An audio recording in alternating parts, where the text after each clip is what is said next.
It is 3 a.m. in New York, 11 in Moscow, and 4 on a Monday afternoon here in Seoul. I'm Moon Geunhye. This is ARIRANG Korea's only global network. Now, North Korea is often described as being unpredictable, but history has shown us that the North follows a pattern when it comes to certain things. Looking back, we can see that Pyongyang usually fires long-range missiles ahead of major political events. And with the country's founder Kim Il-sung's birthday coming up this week, and the South Korea-U.S. military drills wrapping up, analysts warn the North could fire off a rocket or two in celebration. Our Kim Min-ji starts us off.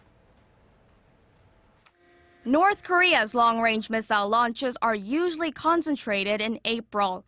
Out of 5 long-range missile launches so far, the firing of the Una-2 rocket in 2009 and the launch of the Una-3 rocket in 2012 both took place in April.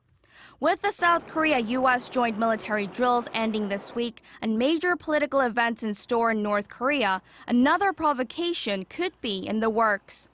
This week, in fact, is critical. North Korea will celebrate the Day of the Sun, the birth anniversary of late leader and founder Kim Il-sung on Tuesday, and the annual Key Resolve and Fall Eagle exercises come to an end on Friday. Moreover, North Korea has unofficially informed Japan of plans to launch additional missiles by Thursday, April 17th. Pyongyang has also continuously slammed the South Korea-U.S. joint military drills. If enemy forces violate our airspace, we'll bomb their bases to the ground. However, some experts say Pyongyang could return to the negotiating table if there isn't a much-anticipated missile launch.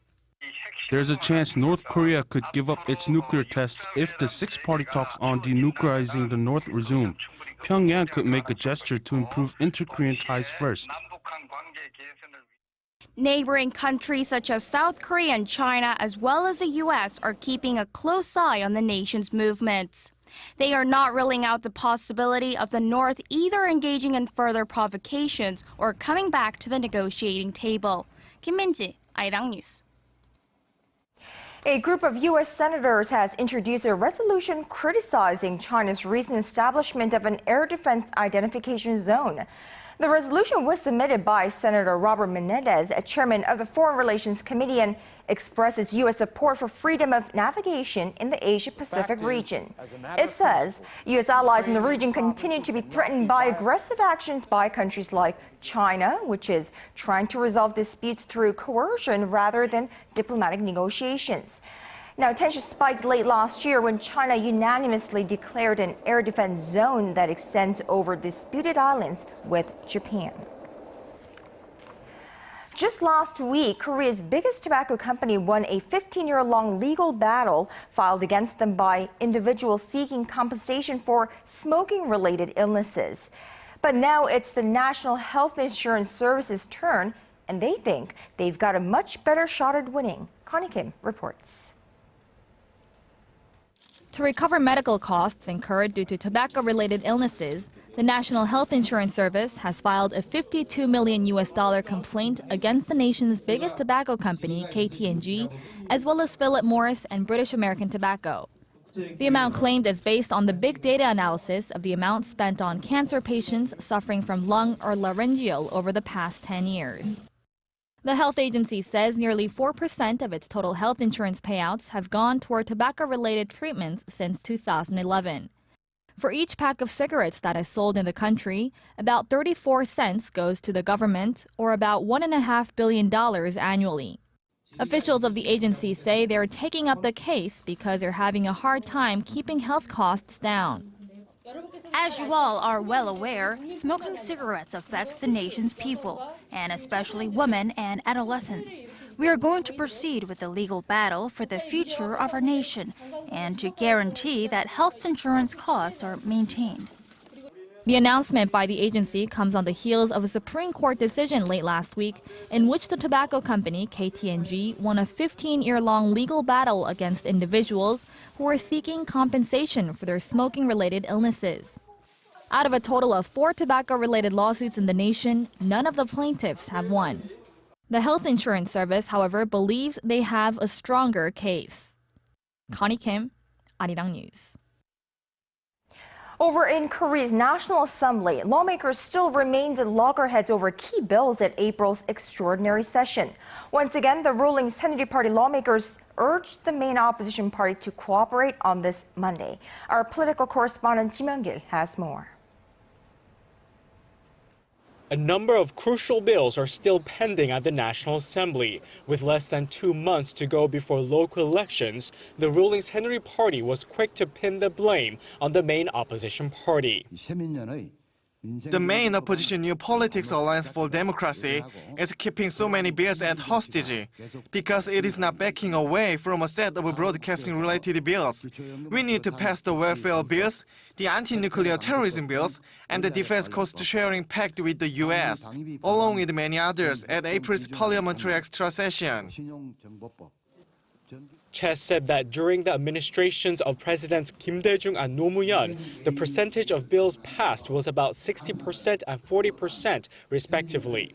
Because the Saenuri Party, which was the main opposition party at the time, cooperated. The passage of bills during the Lee Myung-bak and Park Geunhye administration came at just 15% and 12% respectively.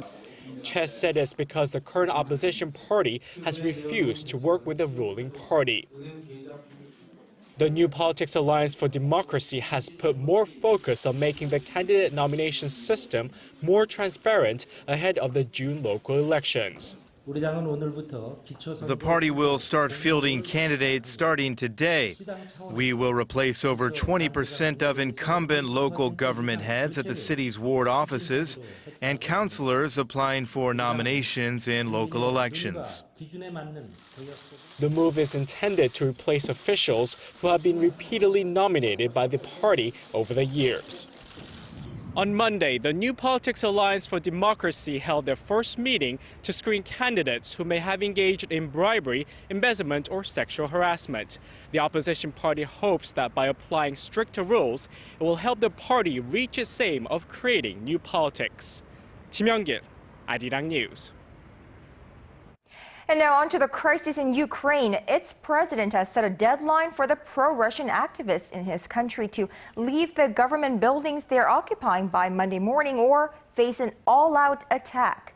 Ukraine's president is calling it an anti-terrorist operation against pro-Russian forces, prompting Russia to request an urgent emergency UN Security Council session on Sunday.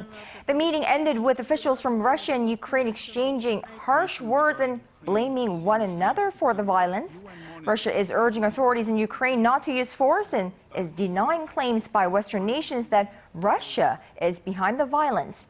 Ukrainian officials say tens of thousands of troops are stationed near the Ukrainian border.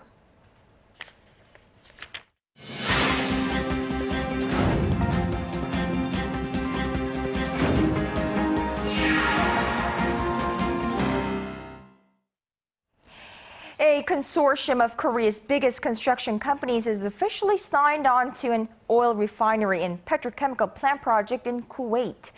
The group, composed of 5 local builders, announced the multi-billion-dollar deal on Monday. They'll take part in around 69% of the orders from the $12 billion project that seeks to update the eco-friendly production system at existing facilities. Now, Kuwait's Clean Fuel Project calls for the expansion of combined oil refining capabilities to 800,000 barrels per day, and the project is expected to be completed by November 2017. Back here in this country, the income levels of workers here are becoming much more polarized. The Financial Supervisory Service and the National Tax Service say the number of office workers earning more than 100 million won, roughly $90,000, topped 410,000 as of 2012. Now, that's more than double the total from 2008, but the number of workers making less than $29,000 also edged up by 4% to more than 11 million during the same period. Now, $29,000 is generally considered to be an average starting salary for a college graduate here in Korea. The report adds that the income gap between regular workers and executive level officers is on the rise. At Samsung Electronics, for example, those in the higher position earned 66 times as much. Now, on the exports, Korean beer exports to China have shot up over the past year, with analysts attributing the spike to the popularity of Korean drama series in Asia's largest economy. Well, Korea's Ministry of Food, Agriculture and Rural Affairs says beer exports in March rose to over 200% compared to the same period last year, to over $1 million. A ministry official says the growth was driven by the popularity of home-delivered fried chicken and beer sets that were popularized by a recent Korean drama show. Now, meanwhile, total agricultural exports to China last month jumped nearly 7.5% from the same month last year. So Korea is well known around the world for numerous things like K-pop, Korean dramas, and its delicious food. Now, there's another factor to add to that list. It's Korean games, which are gaining in popularity on the world stage. Our Shin Se-min has more. More Korean games are being exported than Korean pop music. According to a report released by the Korea Finance Corporation on Monday, the nation's game exports topped $2.6 billion in 2012. That is more than 10 times larger than exports of Korean music in the same year. The gaming figure refers to all online video, mobile, PC, and arcade games being sold outside the country. The report says game-related exports also far outstrip those of knowledge information, movies, publishing, and advertisements. Korea's gaming industry brought in $180 million in revenue in 2012, with over 90% of those coming from online games. While video and arcade game sales have tumbled since 2011, the growing prevalence of smartphones helped mobile games contribute to the overall boost in sales. The local industry has been doing very well in recent years, but Korea is still not a leading country in the global market. The US and Japan top the international market share with over 18% each. China, Britain, and Korea follow with 12%, 8%, and 6% respectively. Experts say fostering the right environment for industries such as games, movies, animation, and design is crucial, as they'll be able to create more added value in the future. Shin Se-min, ARIRANG News.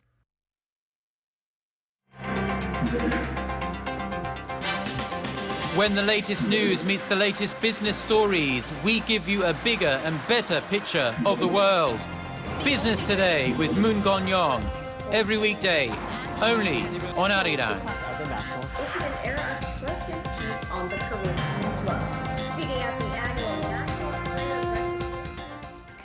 President Park Geunhye visited a vocational high school in central Seoul earlier this Monday, where she emphasized that students must prepare to realize their potential after entering the workforce. Talking about how a rise in high school graduates landing jobs would contribute toward youth employment, President Park observed senior-level classes in electromechanics and jewelry design management. Now, she also listened to students, teachers, and industry experts who made suggestions on how to improve the environment for students' training and employment. There are currently nearly 140 of these specialized high schools in Korea, and they cooperate with businesses to foster customized personnel for specific industries through practical and on-site training. More than 40% of their graduates found jobs last year. Local authorities are investigating the Korean branches of Citi Capital and IBK Capital over charges that the personal data of tens of thousands of their customers was leaked.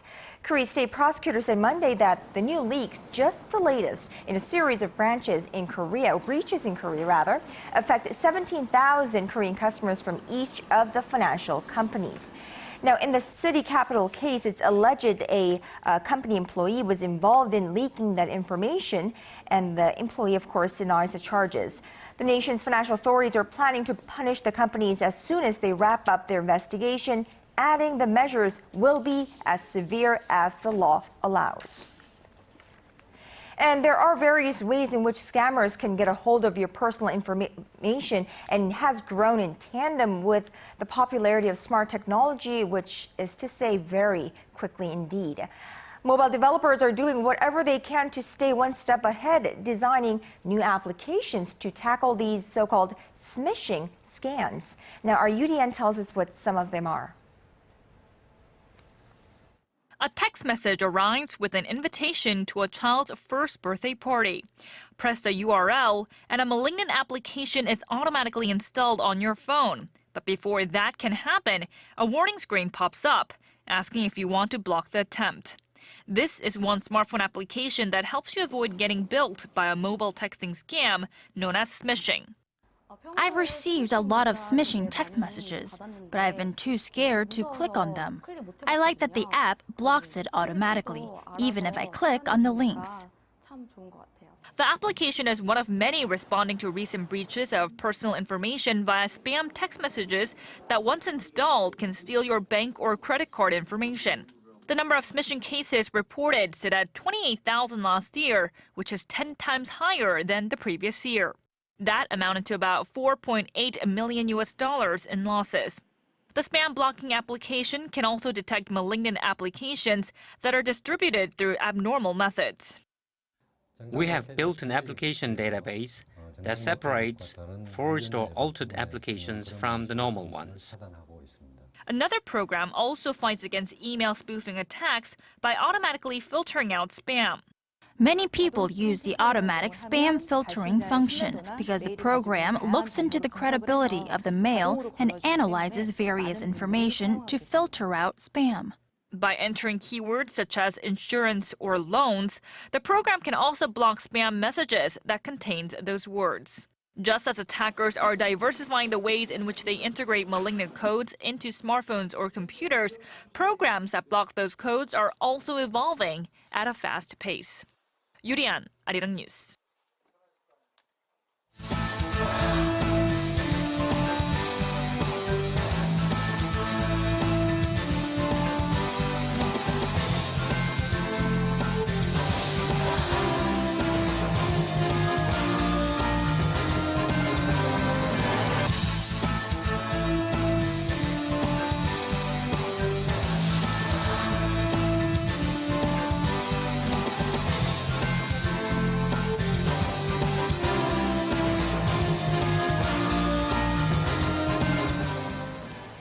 Communications provider KT has begun a major voluntary retirement campaign. The company will be accepting early retirement applications from employees that have worked 15 years or longer for that company. And KT is definitely not alone in this downsizing efforts. For an in-depth discussion into this issue, we have Dr. Kim Myung-kil, the head of KLMP Consulting, live in the studio. Good afternoon to you, Dr. Kim. Good afternoon. Now, we see almost all of Korea's leading companies now undertaking major restructuring drives. Now, what is the scale? I mean, how serious is the commitment? It looks like it's pretty much economy-wide, perhaps the entire business community we are talking about here. As you mentioned, KT was the first runner in a way, introducing this kind of changes and innovation or restructuring of their business, but quickly followed by POSCO's case with the new head of Kwon Ho-kyun, for instance, and of course KT Hwang Chang-kyun was famous for introducing his ambitious plan for cutting down the workforce as a whole. But it's not only that, but also overall just finding new directions seems to be the overall change that we are seeing here. They're talking about 4 R's indeed: reshaping, remodeling, rebuilding, and restructuring. Reshaping is like in Samsung's case, for instance, sort of like changing the overall structure of the group focus of their group businesses, shedding off unnecessary ones in a way, consolidating big time.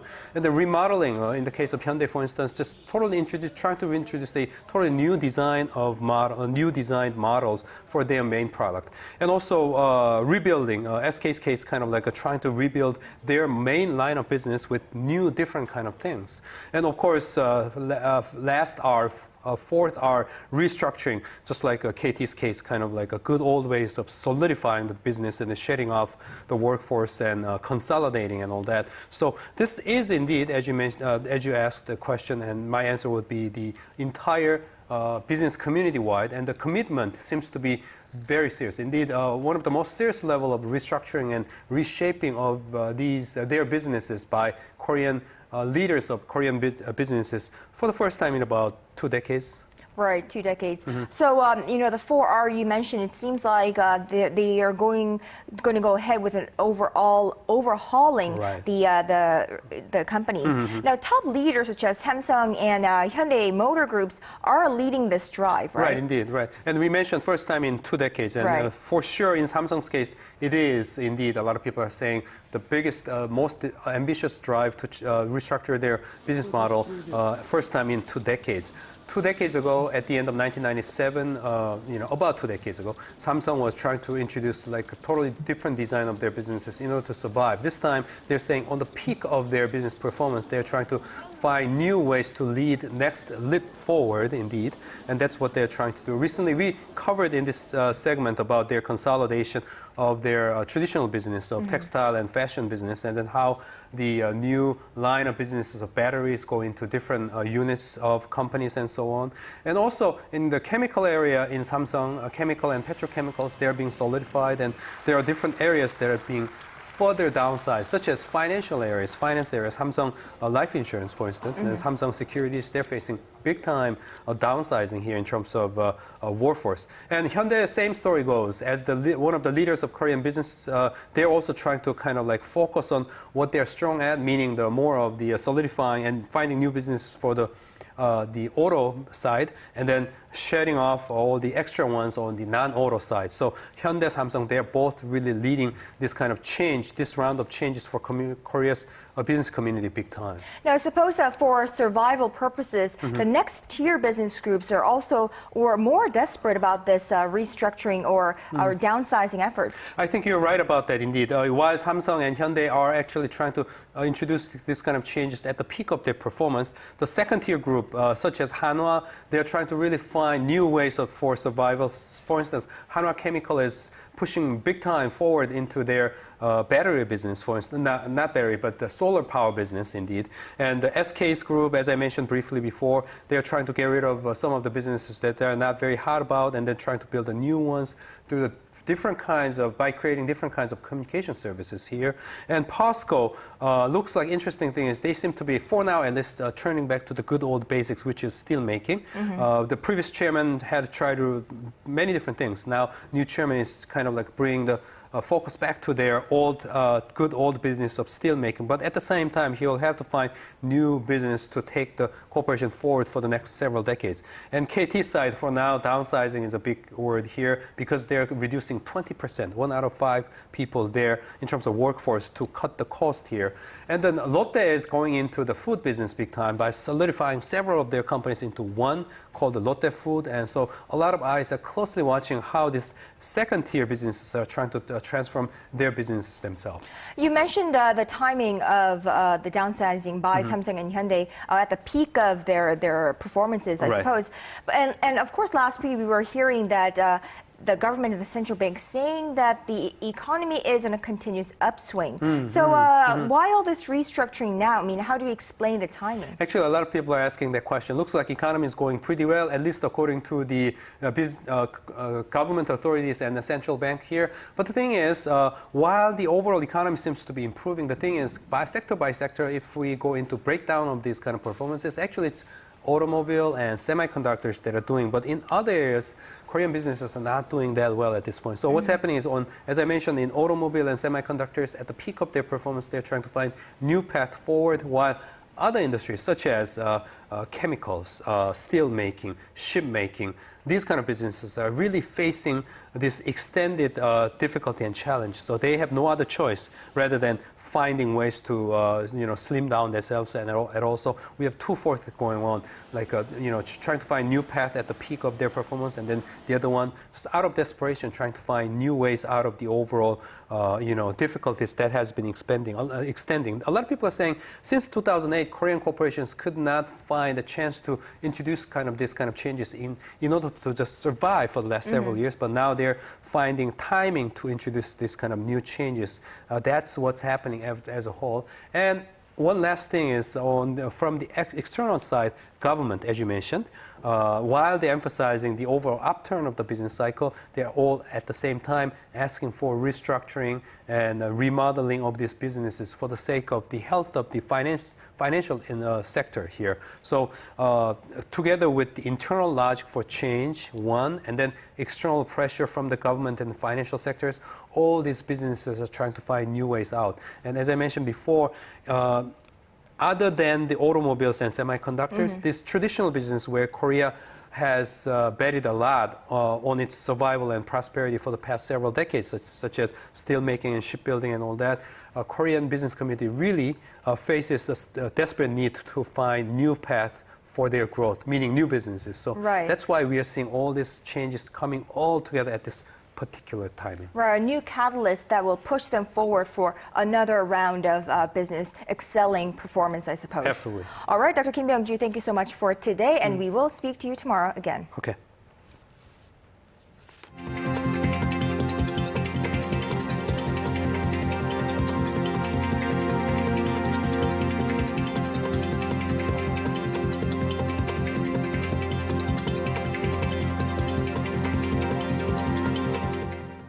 And that's all from me at this hour. Thank you for watching, and check back in with me again at 6 p.m. Korea time for Early Edition at 6.